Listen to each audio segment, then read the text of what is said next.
The trial of Derek Chauvin has entered its fourth day, and we have some updates from this morning for you. But I did want to just catch up a little bit on what was going on yesterday. We had a tense, emotional day, as you can expect much of this trial is going to be, with some witnesses breaking down on the stand and some new revelations coming in the form of new body camera footage.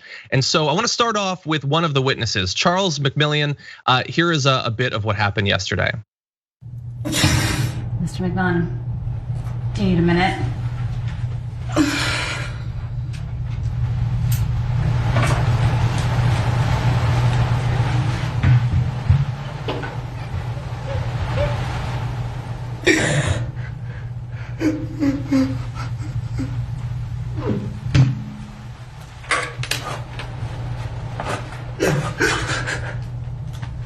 Oh my God.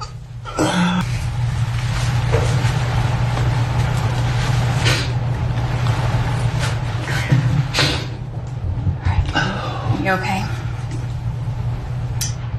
Yeah. I know this is difficult. Can you just explain sort of what you're feeling in this moment? I feel helpless. It's just, I mean, it's difficult even to watch. I can't imagine what it must have been like to try to go through all of that. And so publicly, obviously a witness to the event, multiple witnesses have expressed that they believe that that George Floyd was in grave danger. And I mean, imagine feeling like you're watching that as it happens, and your mind is going back to other instances where the cops have done this and someone has died as a result. But you feel like there's nothing you can do. If you try to intervene, you could be beaten or possibly killed. You could certainly be held legally liable because the cops are going to be protected even in the process of doing something that might result in someone's death. So Charles, yeah, my heart really goes out to all of the people who have for a year been living with. I felt like what happened might end up happening, but there was nothing I could do about that. That's got to be devastating.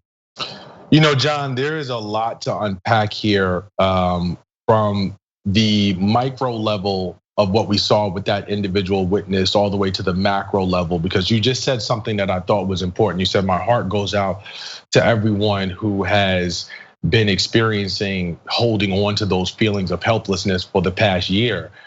That's the entirety of Black America.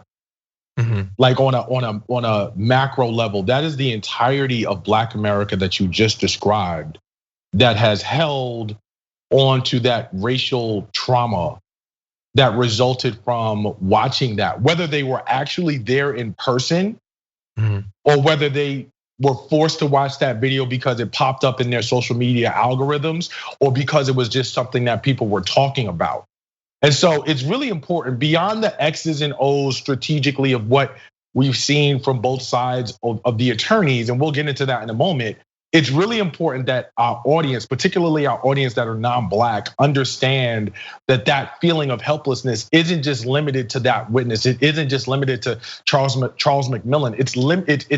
It extends to all of us. It extends to the people on your jobs. It extends to the people in your communities, because that's something that we carry with us, right? If anything, one of the things that people should be coming to understand about this trial and what it's putting on display is that living in America without fear of the police is a privilege. And I want that to really sink in, because tax-paying citizens who have done nothing wrong, who have not committed any crime, when it comes to people who are sworn to protect and serve them, live in fear. And if they don't, that is a privilege.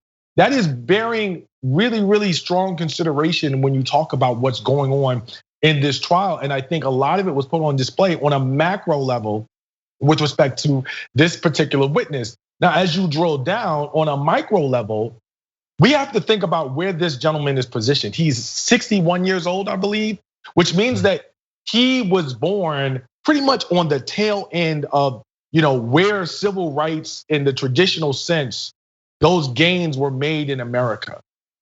And so for him to be as deeply and as closely connected with something like that, and to then witness that some 60 years later is extremely traumatizing from a racial standpoint. So it's not surprising to me that he broke down. And the last thing that I'll say is, yes, we have been exposed to violence by police against people of color, against Black people, against American citizens for a number of different years now in a number of different instances. But this is different, and I'll explain why. When the police or someone is shot, when the police shoot someone, that's instantaneous. It happens very quickly, it's over, and you see it. This was nearly 10 minutes of excruciating visual racial trauma, where you had to watch it and you were there and you were present and you heard the sounds and you smelt the air and you saw the sights. And at the same time that these things happened, there was nothing you could do about that. And imagining that and framing it that way, like, and giving all those things contextually to the discussion is why it paves the way to see what you saw happen on the witness stand. Like, that is where that came from on all levels. And it being drawn out just makes it feels like what Chauvin was doing. It's like there's so many more opportunities to not continue to do the awful thing that you're doing that you never should have been doing. I mean, I don't actually believe that the person who like the Trump, I don't know if you remember this, but Trump a few months ago said it was a really disturbing interview with Laura Ingraham where he said the cops who shoot someone is unarmed, they just choke, Yeah. They're just in a high pressure situation, they choke. I don't believe that at all. I think that you pull the trigger in a second, but there's a lot of time of training and thinking about different groups and all of that ties into it. It's easy to sort of just look at the last second. There was a lot of time where we could have intervened, but this one, like, we're watching the video where someone could have intervened, or one of the cops should have intervened, or Chauvin should have come to his senses. And so it's somehow more devastating because it's drawn out. I think that that comment, actually, that line of thinking, that choke comment, he actually used that earlier than that. I want to say it was in 2016, after Terrence Crutcher, the gentleman in Oklahoma, in Tulsa, was shot on a road. There was a female officer, I cannot remember her name. He was by his car, he had his hands up. She was listening to, I believe it was her husband or someone else who was in a helicopter. And she shot, and he was on the campaign trail and he was asked about it. And he said, maybe she choked, or maybe, and you're absolutely right. I think that in an instance like this, it makes it even more devastating to understand that this was something that you could have approached in a number of different ways. You had backup, so your ability to sort of handle the situation differently was evident in terms of not necessarily taking that course of action. If there was a situation where, for some reason, Mr. Floyd was resisting to an extent that required you to take that amount of force in order to get the situation under control, we might be having a different discussion. I don't think we would, but we might be. However, you had the assistance of additional officers. Mr. Floyd, as we saw after a point, and even initially, was not resisting to an extent that would require that level of force or action to be taken. So those conversations, quite frankly, in terms of someone choking or what have you, as far as I'm concerned, are non-factors. I think that when you start looking at, again, now the X's and O's, going back to the specifics of what we know now from the trial, we've seen body cam footage, we've seen the footage from inside the store before things happened. So now we have a much more complete picture of how these events unfolded. And with that, given that, there, in my eyes, from a former prosecutor standpoint, from a civil rights attorney standpoint, and then from a common sense standpoint, is literally no excuse for Derek Chauvin to have handled that situation in the manner which he did. That level of force simply was not necessary. And now I think the defense is really grasping for straws, and it's going to be interesting from a legal standpoint to see how they continue to try and poke holes in the prosecution's case.